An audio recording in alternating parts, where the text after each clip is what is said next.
Hello everyone and welcome back to a new lesson. Today's lesson is feinting. Feinting, whatever you want to call it. Fake punches, fake movements. That's what we're going to be discussing today. I believe today's lesson number 9. So we're moving along pretty good. Now we've talked about punches, we've talked about defense, we've talked about foot position, we've talked about all of the components of your stance and your attacking, basically, the basic level. Now we're going to talk about feinting because you need defense, offense, feinting, and footwork.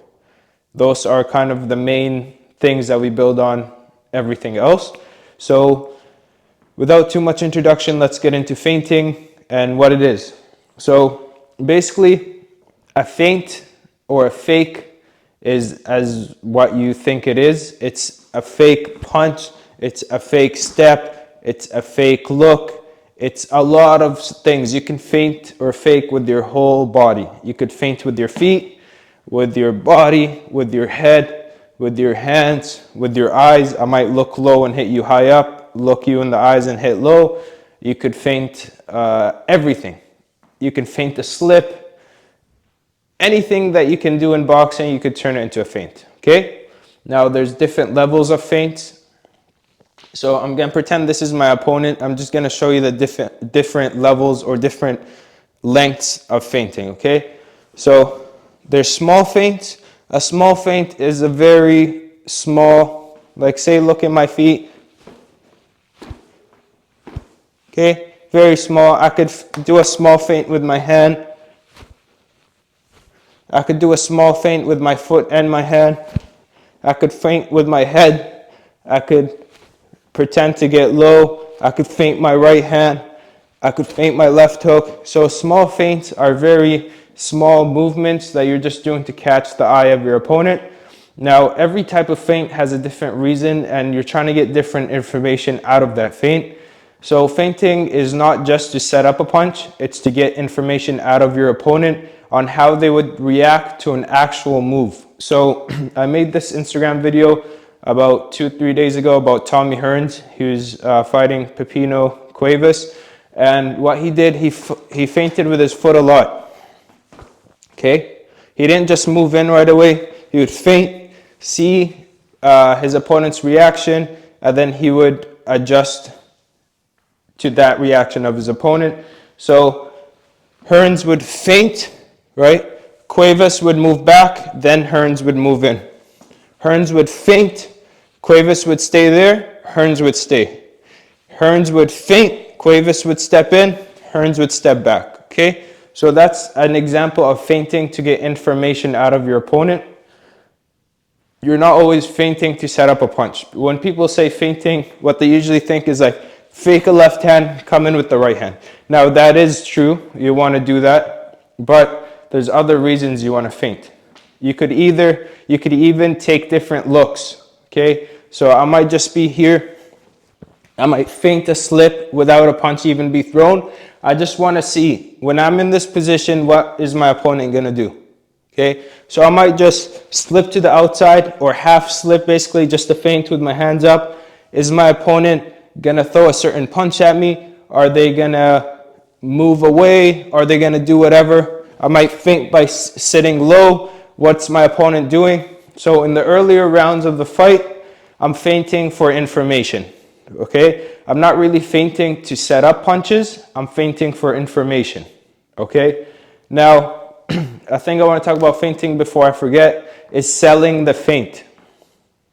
Now, this is really hard for beginners to imagine how to sell a feint, but you have to sell your feint because if you don't sell your feint, your opponent won't believe it. Okay? So you got to make your opponent believe that you're actually going to do something and that you're just not faking. So how you do that is by your eyes. I'll open up my eyes. I'll make a look on my face that's like I'm trying to get you look, and I'll do it as hard as I can. And you want to sell, I know I look crazy right now on the camera, but you want to sell that look, and that's how you actually become more believable. If I just feint you like this,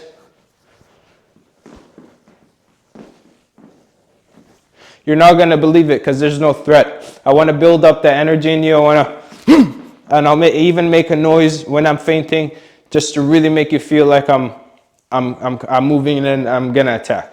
Okay? So feinting, you have to make it look believable. You can't be passively feinting. You can't just be like this. It's not gonna be believable. Okay? Now, why do feints work in boxing?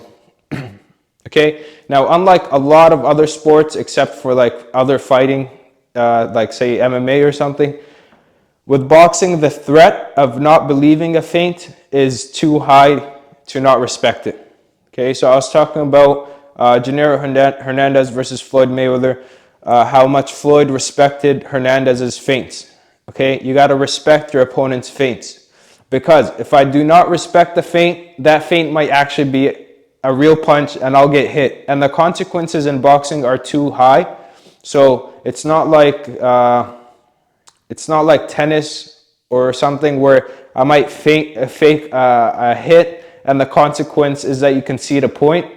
The consequence in boxing is very high. The risk is very high. If I don't believe your feint and I stay there and I don't react, that feint might actually be a real punch and I might get hurt. I might get knocked out. So it's really easy to sell your feint in boxing because the threat is too high, okay, or the consequence is too high, okay? So it is easy to sell a fake in boxing, easier than other sports, but you still have to sell it. Okay. On the receiving end of a feint, you have to believe the feint as much, but you don't want to react too much, but you want to believe that it is a possibility that you might get hit. So if someone fakes me, I'll react, right, or I'll feint them back. A good example of this is Tommy Hearns versus Wilfred Benitez. Now, if you've watched Wilfred Benitez, you know that he keeps feinting. He goes like this, and he has the right hand always here. And then he'll attack, and against a lot of fighters, that kind of freezes them. So if you watch Benitez, he'll be here, he'll be out here, and when he does that to a lot of opponents, they'll believe him and they'll kind of freeze up, right? What Tommy Hearns did was very, very good. When Benitez started feinting a lot, Tommy Hearns started doing the same thing, and he kind of froze up Benitez for a little bit sometimes during the fight. So against a feint, you could feint back, you could step back, you could kind of react, but you do want to respect your opponent's feint and they want to respect yours, okay? This is early in the fight. Later in the fight, if you know your opponent doesn't have a lot of power, you stop respecting their feint a lot because you know what they're actually going to throw, but early in the fight, you do want to respect it. Okay. I'm just jumping around and all the feinting stuff. Now I'm going to show you different types of feints. So I'm going to show you every single feint. Then I'm going to show you different looks of feints. Okay. So beginning with the very basic feint, we have a foot feint. Okay. And like I said, every feint is built on a real move. Okay. So we've talked about this step, right, in the first lesson, just the front foot step. Now I'm just going to turn it into a feint. I'm just going to do the step really fast and pull it back. So instead of me going like boom, I'm going to go boom, very sharp. That's a feint. Okay, that's a foot feint. Okay, my hand feint, my left hand feint, I could feint every single punch. Most commonly is the jab. I could just flick out the jab, right? So I'm not going full extension. It's like 1/3 of the movement. So imagine like my hand is here. I'm going 1, 2, 3. I'm just doing the 1, okay? And I'm doing it fast to sell it, okay? Now you have a head feint.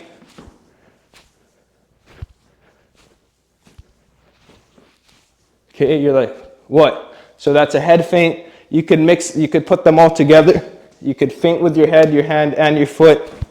You could feint with your foot, with your hand and your foot. Okay, you could do a body feint where everything. You'll see Canelo do this one sometimes. That's a different one. I could feint the uppercut.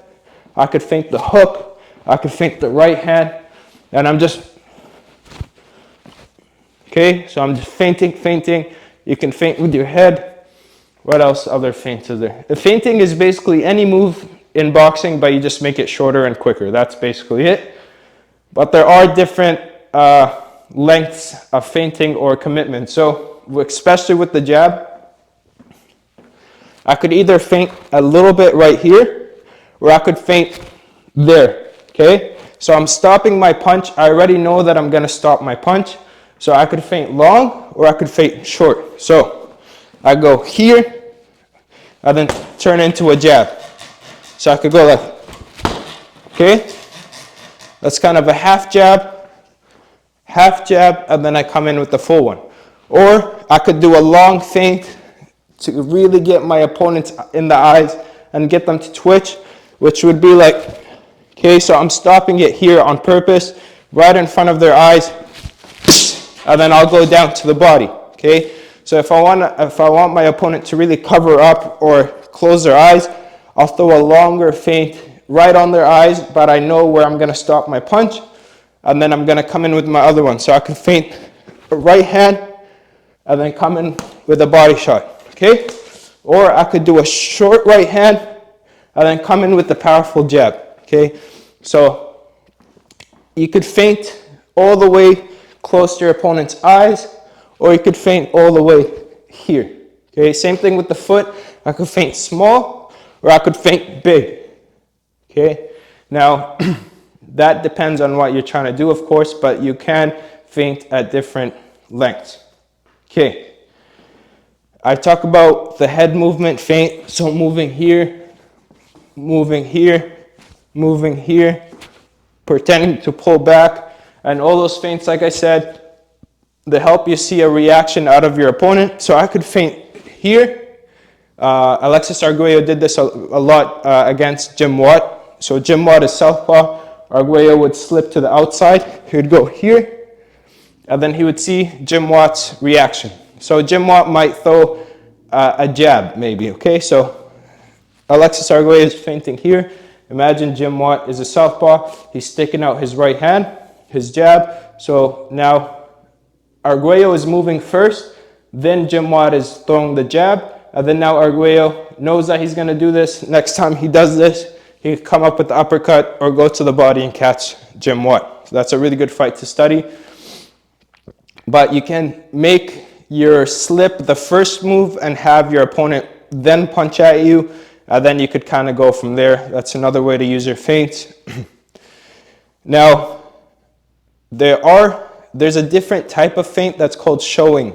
So I'm not really feinting, I'm showing you something. And this is very common, you've probably seen this. I could show you a left hand. So I might go, I'm not doing this, I'm just showing you the left hand, and then I hit you with the right. I could throw a right uppercut and come back with a left hook. There's a Cuban boxer, that guy that fought Lomachenko, Rigondeaux, I never knew how to say his name, but he does that. He kind of shadow boxes in front of you during the fight, and then he'll throw one real punch. That's kind of different than feinting. It is still technically feinting, but you're more showing, I'm showing you something, like and then I'm stepping in. So it's a little bit different. You're showing someone, I'm showing you the right hand, and then I come in with the jab. It's a little bit different than a sharp feint, okay? But the most important thing about a feint is selling it, making it look believable, and knowing what you're gonna do next. And one more thing.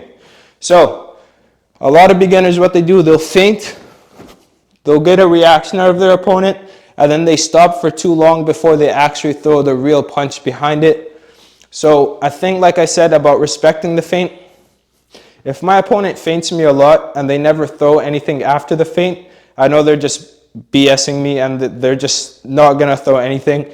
And I kind of stop believing their feints. They might be setting me up, but I doubt it. So even if I know my punch is going to miss, if I feint, okay, I'm going to throw something after, even if my opponent is too far gone. Now, I don't have to do this every time. I have to do this every couple times I feint. Why? I want my opponent to still think that I'm not just feinting for no reason. Okay? So I'm feinting, I'll throw a jab. Feinting, pretend to attack. Feint the jab, come in with the hook. Even if I know the hook is going to miss, I want my opponent to know that I'm not faking, I'm not just feinting for no reason. I want them to still think that there's a punch coming after, and that's what kind of builds up the respect for your own feint. But you don't want to just feint and then stop, because now I know the next time you feint, it's going to be a fake altogether. There's nothing behind it, okay? So I'll fake and I'll jab, even though I know my opponent's going to step back, but now they know that I'm serious. I'm feinting for a reason, okay? If I just feint, they move back, or if I just feint and I freeze, well, I didn't get anything out of the feint, and now they know later on that I'm faking everything. I'm not actually going to throw something. The most common thing like this is when someone's on the defensive, when someone's backing up, they'll feint at you to kind of keep you away. And that's another use of the feint. It's not just for attacking. If I'm backing up, I'll feint you to kind of slow you down. And then I might throw something. So you can feint. That's Tyson Fury versus Vladimir Klitschko. If you watch their fight, I think that's the fight. When Tyson Fury is on the ropes, he just keeps feinting, and then he gets off the rope, and Klitschko never even commits to an attack because Fury keeps feinting. So you could use it on the defense, offense, or just to get information.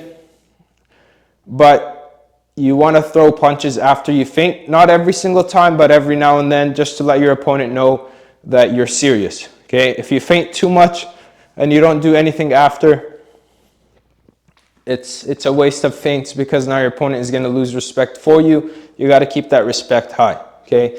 Now I'm going to talk about some weird feints that I've seen throughout my film studies. The most common one, or the one I love the most, is by Eric Morales.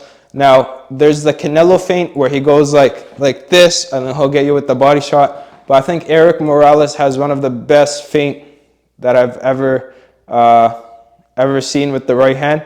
He'll feint really low, like he'll go like here, and then he'll come in with the right hand, or he'll feint up high, and then he'll come in with the uppercut. Those two feints are my favorite. If you watch his fights against Danny Garcia and someone else, against Maidana. Yeah, Maidana and Garcia. He's done it in other fights too, but these are the two fights I remember. He feints up high, comes up with the uppercut, or he feints down low, and then he'll come back with the hook or come back with the right hand. Those are my two favorite feints that aren't real punches. So I've said before that feinting is a real punch, that you just cut it short and make it faster. There are fighters that go like this. Okay, they'll go like that. So these are punches that aren't real punches. There's no way someone's going to hit you from here like Canelo, but it's just to take your eyes up here while I go down here. Okay, falling off balance. So there are feints where they're real punches, but some of my favorite feints are the ones that aren't real punches, where it's just like something crazy like this, and then you come back with something else. Okay. You can feint in between combinations. So what I could do, I'm going to throw a very simple 1-2 hook. So 1-2 hook. Okay. Now what I could do is throw the jab, feint the right, and throw the hook. Okay, I'm going to do that again. So I could go 1-2 hook, or I go 1-2 hook. Okay, you could feint a punch and in between two punches, or in between a combination. Now, why is this good? So if I go 1-2 hook, my opponent can kind of go like 1-2 hook. All right? But now if I go 1, I'm way quicker because this is short. It's less time, and then I'm already starting the hook when they're still thinking about the right hand, and they might be open for the left hook.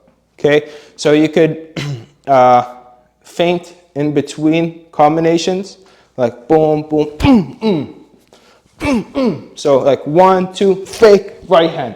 They might fall for that, and they're open for the right hand. So you can feint in between combinations. That's more for offensive. Okay? You're not really trying to get information out of that. You're not really trying to use it for defense. You're just trying to use it for offense. Okay? So offense, defense, and information are the reasons we feint. I said you can feint with the eyes. You could look up high and go low. You could look low at the feet or at the stomach, go up high. different things. Now, my favorite feint is, I've said this in the hook video, so the left jab, the lead hook, and the uppercut. I've said that you can make a lot of combinations out of those, and in those combinations, I like to feint a lot. So I could go like fake jab, left hook, left uppercut. I could feint the uppercut, come in with the hook. I could feint the jab, jab the body. Okay, I can feint the jab to the body, come up with the hook. The lead hand feints for me, for some reason, I love them the most because they're so quick, and if you don't fall, or they're so easy to sell because it's so close to your opponent's face and you can come back with something else. The right hand feint is good too, but it's a little bit less believable sometimes because it's back here.